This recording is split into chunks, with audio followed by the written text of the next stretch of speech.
మీ business ఏదైనా మీ ఊర్లో promotion చేయాలంటే అది సుమన్ టీవీతోనే సాధ్యం. ఇప్పుడే సంప్రదించండి. సో ప్రతి ఏడాది నిజామాబాద్ నియోజకవర్గంలో నామినేషన్ ప్రక్రియ స్టార్ట్ అయింది అంటే ఏదో ఒక స్పెషల్ ఇంట్రెస్ట్ ఫ్యాక్ట్ ఉంటుంది. ఇది అందరికీ ఎరకనే. ఈసారి మరోమారు నిజామాబాద్ రైతులు అది ఉందని నిరూపించారు. సో ఇవాళ ధర్మపురి అరవింద్ నామినేషన్ ప్రక్రియ పూర్తి చేయడానికి సబ్మిట్ చేయడానికి వచ్చిండ్రు. సో ఆ సందర్భంలో ఎప్పుడు వచ్చిన అరవింద్ వాళ్ళ ఫ్యామిలీ మెంబర్స్తో కావచ్చు, పార్టీ శ్రేణులతో వస్తుంటారు. కానీ ఈ రోజు మాత్రం పసుపు రైతులను తన వెంట తీసుకొని వచ్చిండ్రు. కేవలం నిజామాబాద్ నుంచి మాత్రమే కాదు, ఆర్మూర్, బాల్కొండ, జగిత్యాల, కోరుట్ల ఇట్లా ప్రతి రైతుని ప్రతి ప్లేస్ నుంచి తీసుకొని రావడం జరిగింది. ఒక్కసారి అసలు రైతులు ఎందుకు వచ్చారు నామినేషన్కి సంబంధించి, రైతులు ఏమంటారు అనేది ఆల మాటలు వింటాం. సో ఎట్లా అనిపిస్తుంది ఇవాళ నామినేషన్ వరకు కూడా మీరు అరవింద్తో పాటు, ఎంపీ అరవింద్తో పాటు ఇక్కడికి రావడం ఎట్లా అనిపిస్తుంది? చాలా సంతోషం.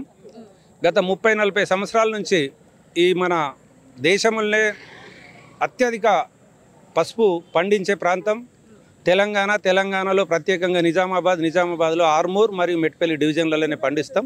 గత 40 సంవత్సరాల నుంచి అనేక పర్యాయాలు ఉద్యమాలు చేసి పసుపు బోర్డు కొరకు అనేక మంది హామీలు ఇచ్చి ఎవరు అమలు చేయని కార్యక్రమాన్ని దృష్టిలో పెట్టుకొని 2019లో పసుపు రైతులు ఐక్యచరణ కమిటీగా ఏర్పడి 173 మంది ఒక భారతదేశంలో గుర్తింపు పొందే విధంగా ఈ రకంగా మనకు పసుపు బోర్డు ఏర్పాటవుతుందనే ఉద్దేశంతో 173 మంది రైతులు స్వచ్ఛందంగా నామినేషన్లు వేసి, ఎందుకు అనంటే మా ఉద్దేశం ఏంది నామినేషన్ వేసిందంటే మేమేదో ఎంపీగా గెలుస్తామని కాదు. ఎంపీగా గెలిస్తే మేము అందరం కలిసి ఒక్క అభ్యర్థిని పెట్టాలా.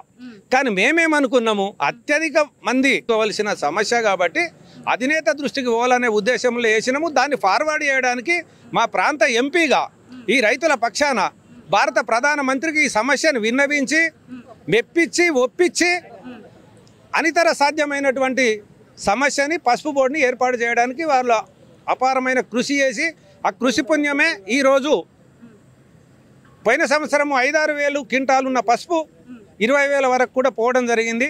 మళ్ళీ ఇంకా ఇది కేవలం ప్రకటన వరకే అయింది. ఇంకా ఇదే మూడవసారి ప్రధాని కాబోతున్నారు.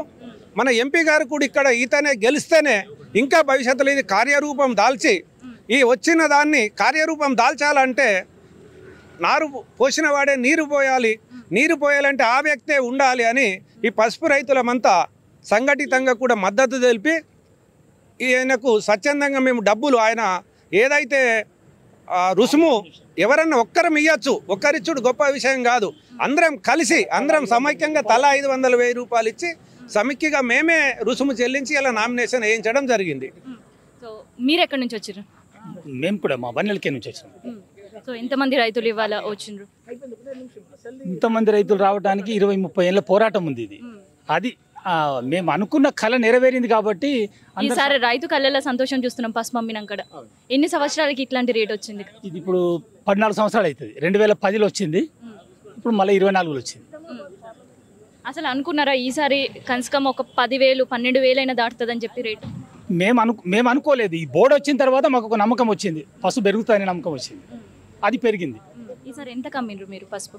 మేము 17, 18, మాది 20 పోలే కానీ 20 అట్లా అమ్మిన రైతులు కూడా ఉన్నారు క్వాలిటీని బట్టి. మరి ఈసారి ఎట్లాంటి కాంక్ష మీరు మళ్ళీ ఎంపీ అరవింద్ ముందు పెట్టిండ్రు అంటే ఇంకా అది పూర్తిగా కొంత ఉంది కదా, అది పసుపు బోర్డు అది అయింది కానీ దాన్ని పూర్తి కాలే కదా. దానికోసం మళ్ళీ కూడా ఆయననే ఉండాలనే ఉద్దేశంతో మేమందరం ఆయనకు మద్దతు తెలిపి.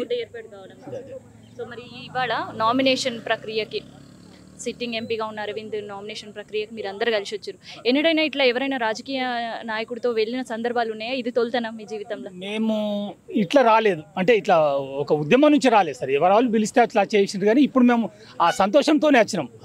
ఆయన ద్వారానే మాకు బోర్డు వచ్చిందనే సంతోషంతో, నీ రేటు పెరిగిందనే సంతోషంతోనే వచ్చినాం. లోపల వరకు రిటర్నింగ్ ఆఫీసర్ వరకు వెళ్ళిన అవకాశం వాళ్ళు వెళ్ళిన ఒక 4 తీసుకున్నారు కాబట్టి మేము అందరం బయట. సో ఇక్కడ వరకు రావడం ఎట్లా అనిపిస్తుంది? అసలు ఎప్పుడైనా అనుకున్నారా ఇట్లాంటి నామినేషన్ ప్రక్రియ గురించి కావచ్చు, ఇట్లా ఫస్ట్ సెట్కి మిమ్మల్ని తీసుకెళ్తారు, మీకు ప్రాధాన్యత ఇస్తారు? నాకైతే రైతులకు చాలా సంతోషం అనిపిస్తుంది, చాలా సంతోషం. సో ఇది మొత్తానికైతే అరవింద్ సిట్టింగ్ ఎంపీగా ఉండే అరవింద్ ధర్మపురి వాళ్ళ నామినేషన్ సెట్ 1 అనేది సబ్మిట్ చేయడం జరిగింది.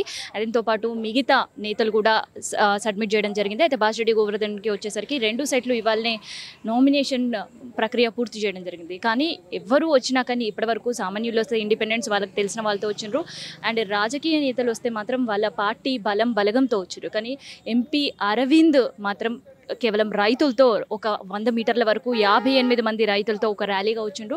ఇక రిటైనింగ్ ఆఫీసర్ దగ్గర ఉండే నియమాల ప్రకారం ఎంపీ అరవింద్తో పాటు 4గురిని మాత్రమే లోపలికి అనుమతించడం జరుగుతుంది. సో అట్లా 4 రైతుతో వెళ్ళి ఒకరు ఆయనకి నామినేషన్ సంబంధించిన ఫీజు చెల్లించడం కావచ్చు, మిగతా ప్రొసీజర్ అంతా కూడా చేసిన రైతులతో ఇప్పటివరకు మనం మాట్లాడినాం. సో ఇది నిజామాబాద్ జిల్లా రైతులకు సంబంధించిన ఇన్ఫర్మేషన్. కెమెరా పర్సన్ శివతో నేను మీ కావ్య, సుమన్ టీవీ, నిజామాబాద్ నుండి.